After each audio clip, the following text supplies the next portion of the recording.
은혜를 입은 사람이라는 제목을 가지고 오늘 함께 말씀을 좀 나누기를 원합니다. 어저께도 사적인 자리에서 제가 좀 말씀을 나눴는데, 제가 오랫동안 알고 있던 그 캐네디언 지인분들이 있어요. 연세가 많으신 분들인데 70대 어르신들이에요. 그래서 오랫동안 연락을 못하고 있다가 이제 한번 통화를 했는데, 이제 그분들이 원래는 서리 쪽에서 조그만 방에서 단독 룸에서 두 분이 지내셨는데, 이제 최근에는 이제 어떻게 통화를 하다 보니까 뒤에 배경이 되게 좀 약간 집이라고 하기에는 좀 이상해서, 여기 뭐 어디서 계시냐 그랬더니, 그 RV라는 그 모터홈 해서 이제 조그만, RV인데 여기서 이제 타고서 이동도 하고, 그 파킹랏에다 그 밴을 대놓고, 캠핑카죠, 캠핑카를 대놓고 거기서 지내시면서, 이제 두 분이 이제 연세도 많으시고, 이제 건강도 안 좋으세요. 그래서 막 되게 천식도 있고, 그래서 밖에도 잘 못 나가시고, 자녀도 없어요. 그 돈도 많이 없으셔. 그러면 우리 같은 막 연금을 기대고 막 이런저런 거를 막 미래를 준비해야 될 텐데, 이분들은 그 남은 모든 자원을 가지고서 뭘 하냐면, 왜 그 밴을 사셨어요? 그랬더니, 복음을 전하기에 너무 편하다는 거예요. 그냥 집에 혼자 있으면 사람 만날 기회가 없는데, 그 모터홈을 타고 계속 돌아다니면 새로운 모터홈에서 그 사람들을 만나면서 복음 전할 수 있는 기회가 있기 때문에, 지금 남은 여생을 이 모터홈에서 살면서 불편하죠. 여러 가지로 막, 때로는 막 전기도 끊기고, 난방도 끊기고, 그리고 또 추워요. 외풍이 심해. 집이 아니기 때문에, 그 잘 때 막 이렇게 바람 불면 여기저기서 외풍도 많이 들어오고 쉽지 않은데, 장점은 뭐냐면 사람들 만나기가 쉽다는 거예요. 주변에 계속 그 사람들이 모터홈을 갖고 왔다 딴 데 가면 또 새로운 사람들이 오니까 그 만나면 자기가 인사하고 또 소개하고 예수님 전하고, 이렇게 해서 멀리 가지 않아도 계속 그 사람들을 새로 만나면서 복음을 전할 수 있기 때문에 좋다는 거예요. 그래서 그날 이제 저는 막 교회를 뭐 어떻게 해야 되나 막 미래 걱정을 많이 하고 있다가, 그분들 만나고 나서 이제 얘기하고 나서 이제 굉장히 한번 한 뒤통수를 한 대 맞은 것처럼 이제 한번 좀 충격을 받고 이렇게 했는데, 어쨌든 이제 그분들이 이제 그렇게 사시면서 이제 미래에 대한 아무런 안정이나 보상이 없는데 너무너무 이제 싱글벙글 하시는 거예요. 그 삶이 여유가 있고 싱글벙글 하시고, 이제 차분해서 오히려 막 우리한테 위로를 하고 힘내라, 너희들 하나님 도와주신다, 막 이래서 거꾸로 우리가 이제 좀 위로를 받았었는데, 이제 어떻게 이분들이 이런 삶을 사시나 이제 여러 가지로 이제 궁금한 생각을 했었습니다. 근데 그 남자분, 그 남편분은 제가 같이 성경 공부하면서 이제 그분이 원래 캐톨릭 신자였는데 한 10여 년 전쯤에 하나님 은혜를 받고 기적적으로 다시 이제 기독교 신자가 된 거예요. 그래서 내가 수십 년간을 캐톨릭 신자로 살았는데 왜 나는 하나님을 못 만나고, 이 기독교 신앙에서 말하는 이 하나님을 왜 나는 모르고 살았나, 이거를 이제 충격적으로 경험하고 나서 이분이 평신도인데 성경을 엄청 계속 공부하고 또 공부해서 거의 신학자, 이제 목회자들만큼 공부를 깊이 해서 자기가 이렇게 충격받고 나를 변화시킨 하나님을 다른 사람에게도 전해야 되겠다. 그래서 한 10여 년 전부터 계속 사비를 들여서 선교를 다니고, 1년, 한 4, 5년간 한 수천만 원을 써서 이제 자비량으로 계속 인도 선교를 다니시고 하면서 이제 삶이 이제 변화됐던 것을 제가 이제 주변에서 봤는데, 한 번의 은혜, 이분이 뭐 이렇게, 이런 사건이 아니라 하나님을 만나는 그 한 번의 사건이 그 사람의 일생을 변화시키고, 달라지게 만드는 이제 그런 일들이 있는데, 오늘 성경에도 이제 우리의 삶을 변화시키는 이런 스토리들이 있습니다. 이제 그 중에 오늘 여러분들이 잘 아는 노아의 방주 이제 사건이 나오는데, 이제 노아가 살던 시대의 당시가 어떤 시대였냐면, 제가 읽지는 않았지만 1절에서부터 4절까지가 이런 스토리가 나오는데, 사람이 땅 위에 번성하기 시작할 때 그들에게서 딸들이 나니 하나님의 아들들이 사람의 딸들의 아름다움을 보고 자기가 좋아하는 모든 여자를 아내로 삼는지라, 이렇게 했는데, 여기 하나님의 아들은 누구냐면 이제 하나님께 이제 우리로 말하면 신자, 크리스찬이요. 하나님을 믿고 구원의 경험이 있는 사람들이 믿지 않는 사람들 속에 섞여 살면서 점점 신앙을 잃어버리고 변화돼 가는 이제 이런 모습을 볼 수가 있고요. 그래서 3절에 뭐라 그러냐면 이르시되 나의 영이 영원히 사람과 함께하지 아니하리니 이는 그들이 육신이 됨이니라 이렇게 되어 있습니다. 그래서 성령을 받은 그 사람들이 그 신자로 살다가 항상 그렇게 사는 것이 아니라 안 믿는 사람들 틈에 섞여 살다 보면 그 사람들이 육신이 뭐냐면 여기서 말하는 그 육신은 죄된 삶을 살아가는 이제 다시 말하면 본성을 충실하게 자기 본성을 따라서 사는 사람들의 이 형태를 뭐라면 육신이 됐다 이렇게 표현을 하는데 여러분들 이제 크리스찬이 됐다가 오히려 불신자로 살던 사람은 중간 이상은 해요. 근데 크리스찬으로 살다가 신앙을 잃어버리면 불신자들보다 훨씬 악하거나 망가진 삶을 삽니다. 그리고 여러분들이 어떻게 못된 사람들을 보면 저건 짐승만도 못한 사람들이다 뭐 이런 표현을 하는데 사실은 짐승들이 어떤 면에서 보면 사람들보다 훨씬 나아요. 이제 사람들은 예를 들어서 탐욕의 면에서 보면 음식을 탐할 때 배가 터질 정도로 막 음식을 먹거나 위장에 탈이 나는데 짐승들은 위장병이 거의 없습니다. 왜 그러냐면 음식을 먹다가 배가 부르면 더 이상 안 먹어요. 그리고 딱 짐승을 사냥할 때도 딱 자기가 배고파서 먹을 만큼만 하지 사람들처럼 배가 터질 정도인데 더 막 다른 욕심을 부려서 집에다 쌓아놓고 막 그게 해가 될 정도로 탐욕을 부리진 않아요. 그래서 최근에 어떤 그 카이스트 이제 과학자들이 밝혀냈는데 동물들은 이제 이 중추신경에 어떤 그 성분이 있어서 배가 딱 부르면 더 이상 먹지 않도록 스탑시키는 기능이 있대요. 그래서 그 사인이 오면 더 이상 사냥을 하지도 않고 과식을 하지도 않고 딱 먹을 분량만 딱 먹으면 멈춘대요. 근데 오직 사람만이 그 뇌에서 신호가 와도 그걸 무시하고 계속해서 이제 배탈이 날 정도로 계속 욕심을 부리고 먹는 건 사람밖에 없다는 거죠. 그리고 더 큰 이 문제는 뭐냐면 사람들의 욕심이 거기에서 멈추지 않고 이제 4절에 보면 당시에 땅에는 네피림이 있었고 그 후에도 하나님의 아들들이 사람의 딸들에게 들어와 자식을 낳았으니 그들은 용사라 고대에 명성이 있는 사람들이었더라 이렇게 되는데 네피림이 번역이 많이 있습니다. 뭐 거인이라고도 하고 용사라고도 하고 그래서 신학자들이 여러 가지로 해석하는데 이 사람들을 이제 말하자면 이제 뭐 김홍만처럼 큰 뭐 비대증에 걸린 이제 말하자면 2m가 넘는 그냥 그 거대한 거인 족속이다라고 보는 사람들도 있고 싸움을 너무 이제 거칠고 포악해서 이 사람들을 그냥 이 별도의 족속으로 보는 이제 이런 개념도 있어요. 그래서 실제로 몸도 크지만 그 사람들이 가진 잔혹성이나 난폭함 이런 욕심들이 보통을 뛰어넘는 이런 사람들이 계속 태어나더라는 거예요. 그래서 이 고대 명성이 있다라고 그랬는데 이 명성이 대부분의 신학자들이 악명 높은 독재자들이 계속해서 태어나더라라는 표현을 많이 씁니다. 그래서 여러분들이 알고 있는 가장 악랄한 독재자 누가 있을까요? 우리 고개 숙인 노엘이가 알고 있는 가장 악랄한 독재자 못된 사람 누가 있을까? 노엘이가 알고 있는 독재자 중에서 사람들을 많이 죽인 못된 사람 누가 있을까요? 대표적으로 히틀러. 근데 히틀러가 몇 명 죽였을까요? 600만 명 정도 유대인들을 죽였다고 하는데 근데 사실은 역사적으로 보면 히틀러보다 훨씬 더 악한 사람들이 많이 있습니다. 그 예를 들면 그 벨기에 레오파드 2세라는 그 독재자는 거의 히틀러만큼 사람들을 죽였어요. 근데 이제 히틀러가 더 잘 알려진 이유는 유대인들이 자기들의 피해를 더욱 부각시키기 위해서 영화나 막 역사에서 더 그걸 강조해서 히틀러가 최고로 악인은 아니에요.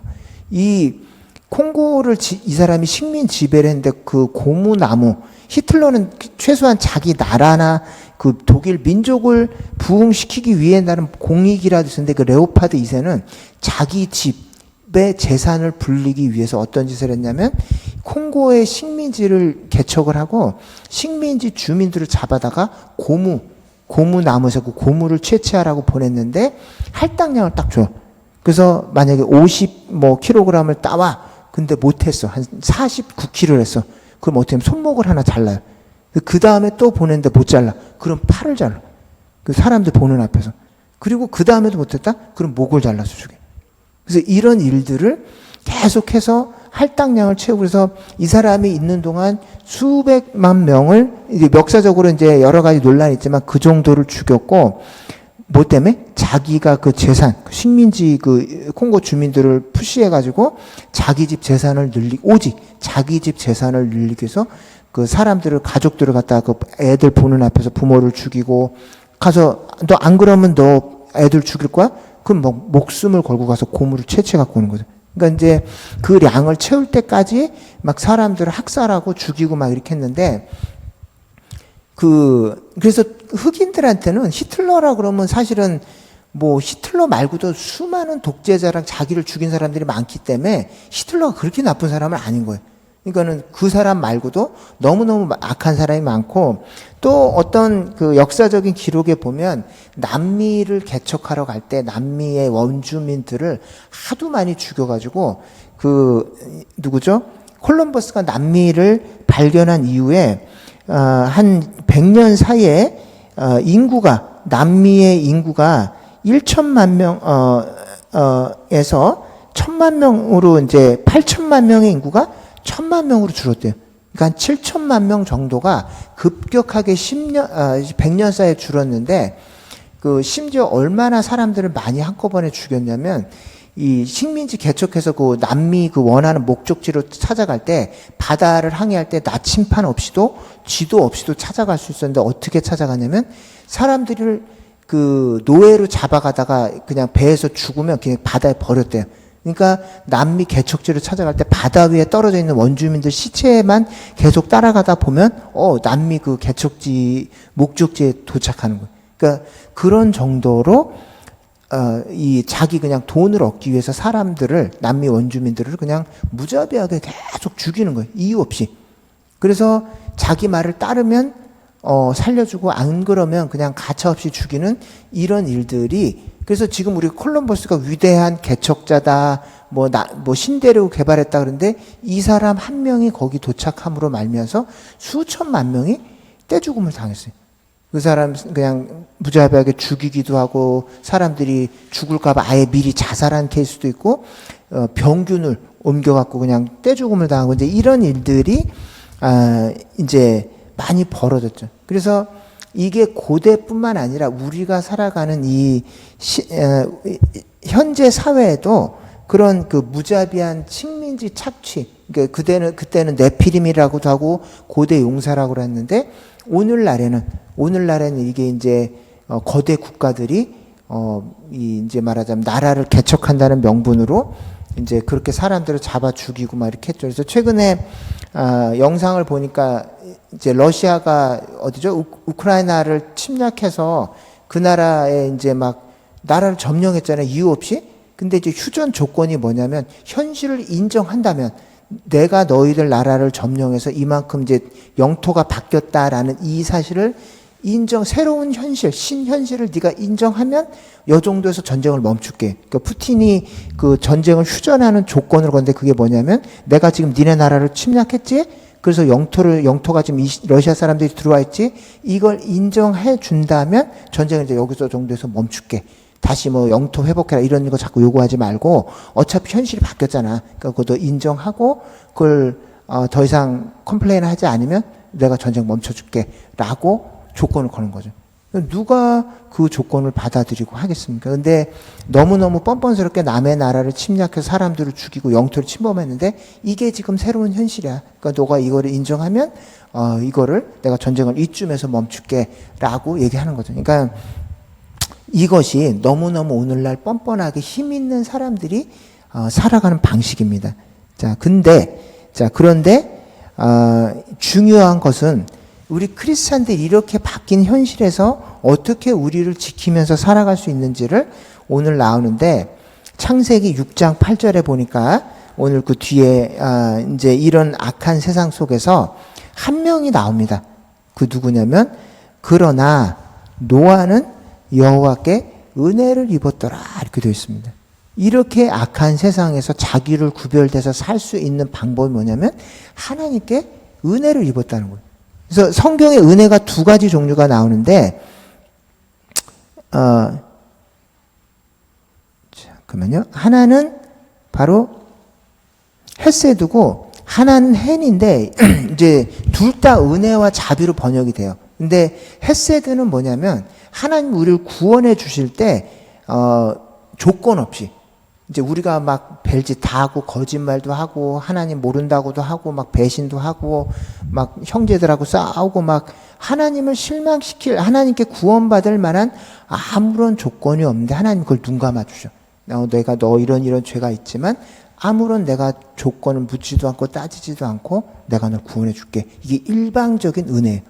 그래서 하나님께서 우리를 구원해 주실 때 아무런 자격 조건을 따지지 않고 그래서 이제 성경에 이제 선지자들 예를 들어서 호세아가 아내 고멜이 몸을 파는 여인이었어요. 근데 하나님께서 너 이 여인을 아내로 맞이해라. 그래서 그 아내로 맞이할 만한 아무런 조건이 안 돼요. 근데 일방적으로 호세아가 그 여인을 고멜이라는 그 음탕한 여인을 아내로 맞이해. 근데 그 여인이 가만히 있느냐? 아니요. 결혼하고 나서도 계속 다른 남자들을 찾아서 돌아다녀. 근데 그때마다 호세아가 또 찾아가. 네가 돌이켜서 다시 와서 회개하고 그냥 살기로 한다면 내가 너를 다시 아내로 봐. 계속 집을 나가는 여인을 계속 찾아가. 근데 이게 하나님께서 우리를 찾아서 오시는 그 태도랑 똑같다는 거예요. 우리가 하나님께서 일방적으로 부어주신 그 은혜를 받고 구원을 받았는데 계속 의심하고 원망하고 좀 더 나은 돈이라든지 좀 더 나은 명예라든지 좋은 자리만 생기면 언제든지 하나님을 버려버리고 계속 그들을 찾아서 나간다는 거예요. 근데 하나님께서 계속 우리를 찾아와서 기회를 주시고 은혜를 주시고 다시 하나님의 자녀로 살아갈 수 있도록 도와주시는 거예요. 이게 헤세드의 은혜입니다. 그래서 이게 처음 구원받을 때 우리에게 나타나는 은혜고 두 번째는 뭐냐면 헨인데 이건 뭐냐면 헤트 생명과 아인 눈이 합쳐서 헨이 된 거예요. 그게 뭐냐면 이 노아가 이 하나님의 은혜 속에 담긴 영원한 생명을 보고 하나님과 동행하면서 사는 사람들이 누리는 은혜가 헨입니다. 다시 말하면 뭐냐면 구원받은 사람도 두 종류예요. 하나는 그 구원의 은혜를 잘 지키면서 순종하면서 사는 사람이 있고 또 한 사람은 은혜 받았지만 금세 털어버리고 자기 속에는 옳은 대로 살다가 거의 불신자처럼 살다 예를 들면 솔로몬 은혜를 많이 받고 성령 체험도 하고 하나님께 기적적인 은혜를 받았지만 말년 이제 노년에는 많은 이방 여인들과 결혼을 해서 그 이방 여인이 데리고 온 그 우상을 섬기다가 심지어 그 우상들 중에서 자녀를 불에다 태워서 제사를 드리는 그런 신도 있었어요. 근데 그런 신당을 이스라엘에 많이 세워놓고 그런 짓을 하다가 노년에 하나님께 벌을 받고 나라가 찢어지면서 이 죽음을 맞이해. 쓸쓸하게.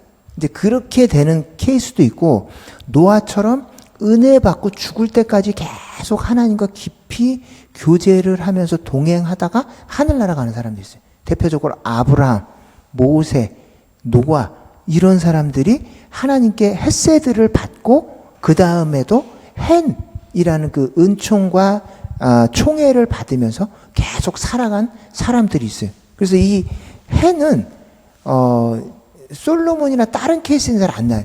하나님께 헤세드 구원의 은혜를 받고 계속 하나님과 동행하는 사람들에게만 이런 그 헨의 표현을 주로 사용이 됩니다.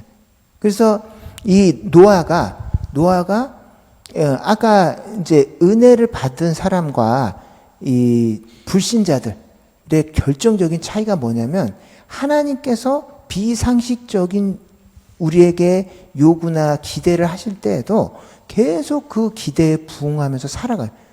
노아를 예를 들면 이 노아는 하나님께서 방주를 만들라고 하셨어요. 근데 산 위에다가 비도 한 번도 안 내린 그 세계에서 산 위에다가 바다도 없어요. 바다도 안 보이는 산 꼭대기에다 방주를 만들라는 거예요. 또 얼마 동안? 대부분의 신학자가 논란이 있지만 100년이었다는 사람도 있고 120년이었다고 하는 사람도 있고 7, 80년이었다는 사람인데 최소한 거의 100여 년 동안을 아무런 사인도 없는데 하나님께서 시키신 그 일을 계속하는 거예요. 처음 한 30년 동안은 자녀들 없이 노아 혼자 했어요. 노아랑 부인만 그 일을. 그 다음에 셈과 함과 야벳이 태어난 그 뒤로는 한 70 몇 년간은 그 가족들을 데리고 그 일을 계속하는 거예요. 그럼 사람들이 미쳤냐 너? 왜 거기서 그러고 사냐? 왜 산 위에다가 에너지 낭비하고 시간 낭비하고 돈 낭비하고 거기다 그 일을 왜 해? 라는 그 사람들의 손가락질, 비난, 비웃음 그리고 뭐 이제 왕따 이런 일을 하면서 이런 일을 당하면서 하나님께서 주신 그 은혜, 그 헤세드와 헨 하나로 계속 하나님과 동행하면서 그 일을 계속 하는 거예요. 그 100여 년 이상. 그러니까 이 헤세드를 주실 때 그 목적이 뭐냐면 하나님께서 우리에게 은혜를 주셨듯이 우리도 똑같이 그 헤세드와 헨을 다른 사람들에게 베풀어요. 이웃들에게. 근데 또 하나는 뭐냐면 사람들에게도 그 은혜를 베풀지만 하나님께도 거꾸로 우리가 그 은혜를 베풀어야 돼요. 이해가 되십니까? 하나님이 우리를 조건 없이 사랑해 주셨듯이 우리도 하나님을 조건 없이 사랑해야 된다는 거예요. 그래서 성경에 이제 이 뭐라고 나오냐면 보면 이 호세아 6장 6절에 보면 하나님께서 우리에게 요청하시는 은혜, 내가 제사를 원하지 아니하며 번제보다 하나님을 아는 것을 원하노니 이 하나님이 인애를 원하신다고 6장 6절에 이렇게 나와 있어요. 그래서 하나님이 우리를 조건 없이 사랑해 주셨듯이 우리도 하나님을 조건 없이 사랑해요.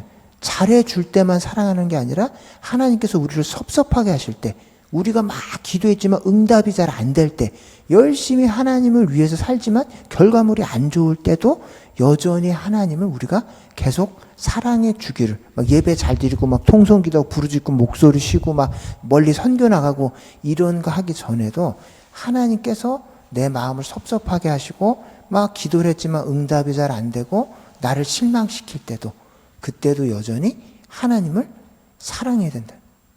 이제 그게 우리가 우리 편에서 사람 편에서 하나님께 베풀 수 있는 하나님께 가지고 나올 수 있는 헤세드.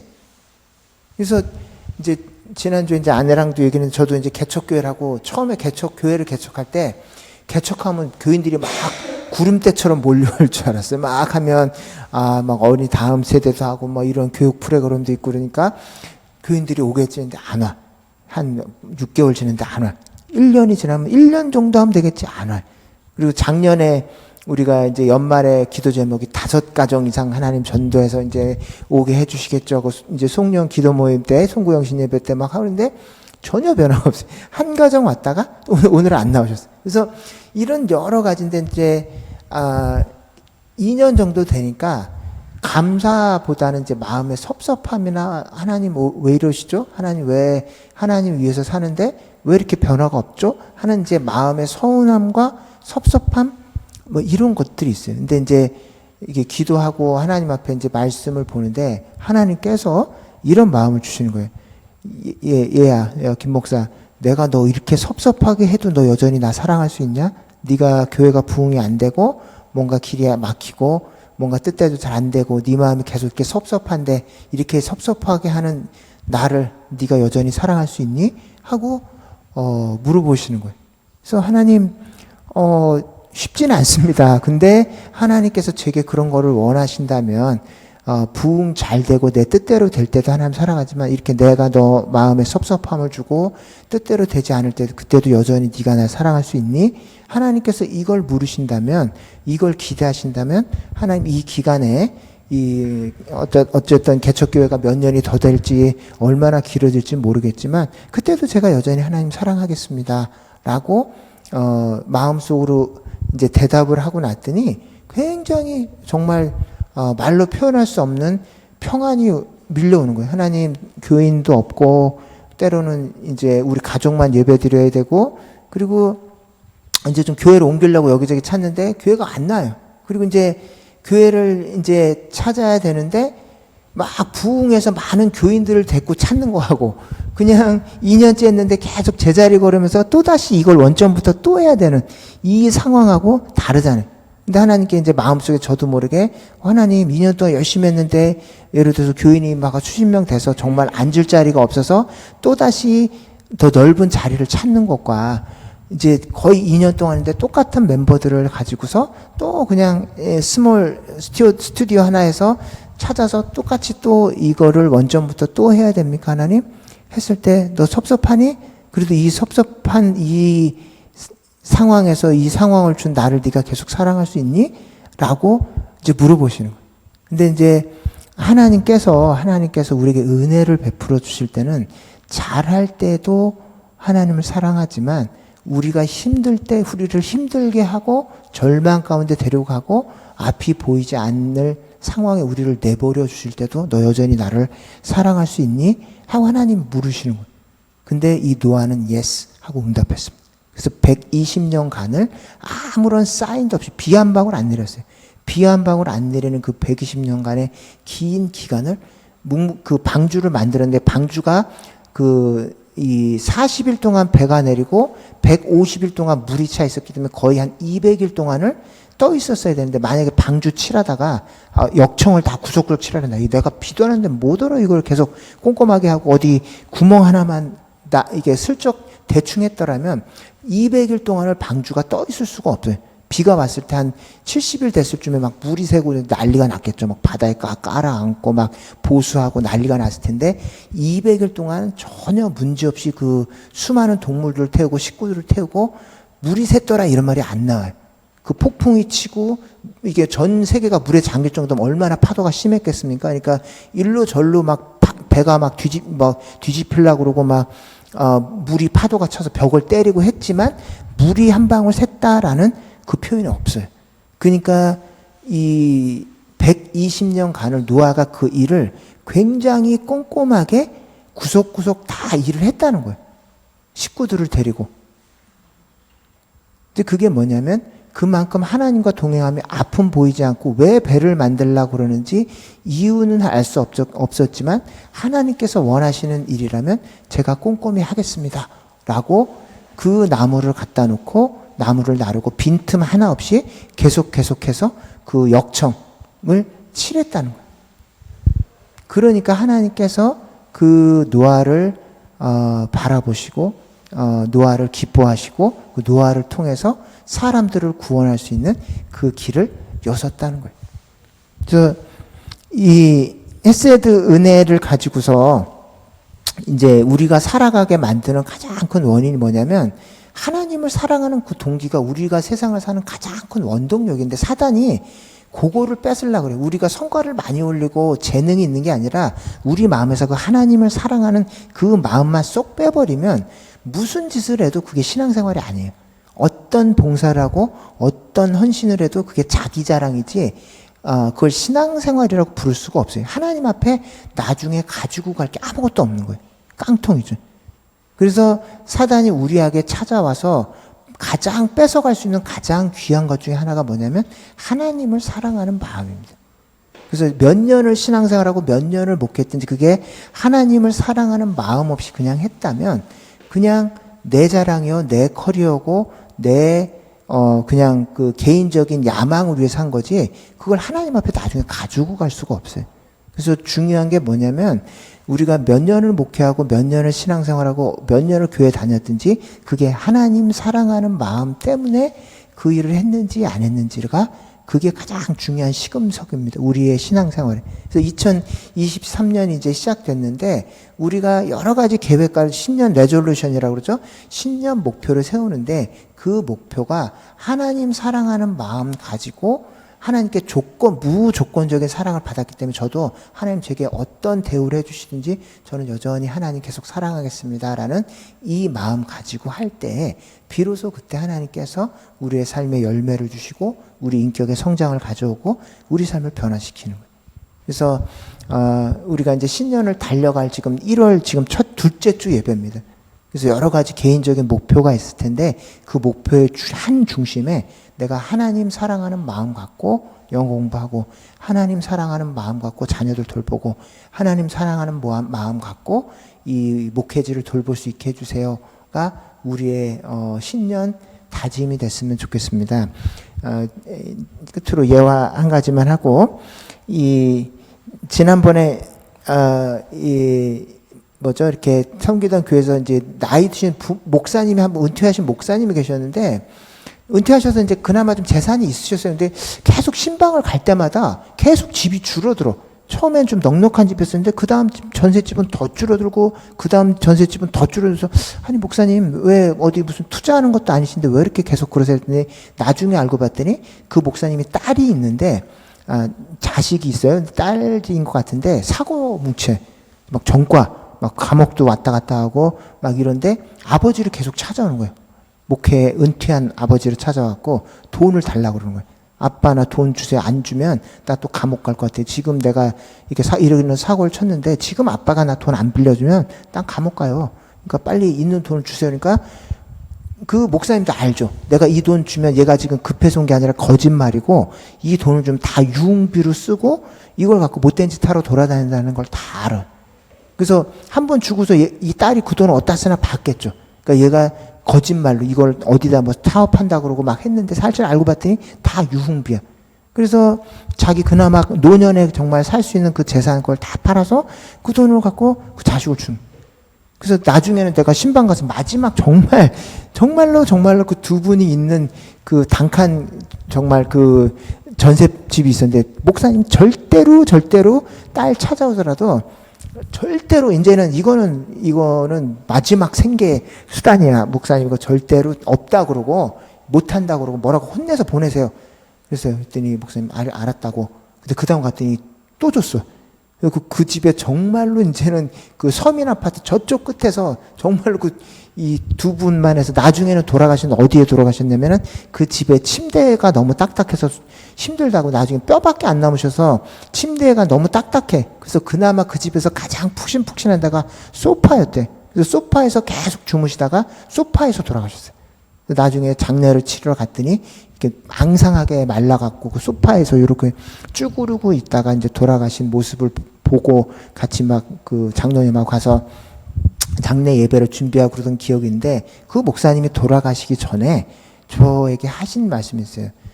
목사님 알아요. 우리 딸이 계속 와서 거짓말 치는 것도 알고 내가 이 돈 좀 얘가 유흥비 쓰는 것도 아는데 걔가 왔을 때 딴 거는 안 보이고 그 영혼이 불쌍한 것밖에 안 보여요. 우리 딸이 왜 이렇게 거짓말 치면서까지라도 나한테 와서 돈을 받아가려고 그러냐. 내가 너를 계속 기도해주고 너를 이렇게 기도로 키우고 했는데 네가 왜 이렇게 됐니? 그래서 걔가 막 못된 짓 하고 유흥비 쓰고 돌아다니는데 걔가 그 못된 짓 하는 게 보이는 게 아니라 그 영혼이 불쌍한 그것만 보이는 거예요. 그래서 얘가 지금 또 와서 거짓말 치는 걸 보이는데 그 집을 전셋집에 그 돈을 빼갖고 걔한테 또 돈을 또 주는 거예요. 근데 그것이 하나님의 마음이에요. 하나님도 우리가 못된 짓 계속하고 이제 하나님만 믿고 살게 근데 의심하고 막 또 불안하고 하나님께 막 원망하고 이랬는데도 계속 퍼져요. 하나님의 사랑 일방적으로. 그래서 우리가 그런 일방적인 사랑을 받았기 때문에 우리도 하나님께 섭섭하든 아니든 계속해서 우리도 그 하나님을 사랑해야 됩니다. 하나님의 은혜에는 기대가 있어요. 노예라 우리 얘들아 나를 좀 계속해서 좀 사랑해 줄래? 때로는 내가 네 마음을 섭섭하게 하고 네 기도가 더디게 이루어지고 힘들게 할 때도 있지만 너 계속 나 사랑해 줄 수 있니? 하고 우리 주님이 물어보시는 거예요. 그래서 우리가 사람을 사랑하는 게 우리 힘으로 안 됩니다. 우리가 우리 자녀들 돌보고 할 때도 우리 힘으로 잘 안 돼요. 그래서 하나님의 일방적인 조건 없는 사랑을 받았기 때문에 우리도 자녀들 우리가 만나는 사람들 조건 없이 사랑해야 돼요. 그래서 우리가 딸 이름을 진으로 줬는데 보배 진이에요. 우리에겐 너무너무 귀한 보배예요. 근데 항상 보배 같지는 않거든요. 막 진상을, 그 진이 보배진이 아니라 진상진으로 바뀔 때도 있고, 막 들이받아서 직진진으로 바뀔 때도 있고, 여러 가지 우리에게 실망을 안겨다 주고 우리를 힘들게 하고 이럴 때도 있지만, 그래도 여전히 우리가 사랑을 하는 거예요. 뭐 때문에? 하나님께 받은 그 사랑이 있기 때문에 그 사랑으로 우리가 우리 자녀를 돌보고 사랑할 수 있는 거예요. 그래서 이 부모가 먼저 그 사랑을 보여줘야 그 자녀들이 변합니다. 그게 어떻게 되냐면, 그 하나님의 사랑을 붙들고 살아갈 때 그 자녀들이 그 모습을 보고 그 헷세대의 사랑을 배우는 거예요. 그래서 똑같은 상황인데, 롯이 그 자녀들에게 얘들아 빨리 도망가야 돼. 여기 지금 불이 내려서 멸망한대. 근데 그 사위와 그 딸들은 농담으로 여기고 사위들은 다 도망가 버렸어요. 근데 노아는 얘들아 하나님이 물로 멸망시킨대, 같이 방주 만들자 했을 때 묵묵히 120년간 그 노아와 자녀들과 그 부인들까지 다 와서 그 방주를 만들었어요. 누구 때문에? 노아가 하나님과 잠잠히 그 헷세들을 바라보면서 순종하는 그 부모님의 모습을 보면서 자랐기 때문에 그 자녀들도 이런 부모님의 하나님이라면 나도 순종해야 되겠다라고 120년간 아빠 옆에서 같이 그 배를 만든 거예요.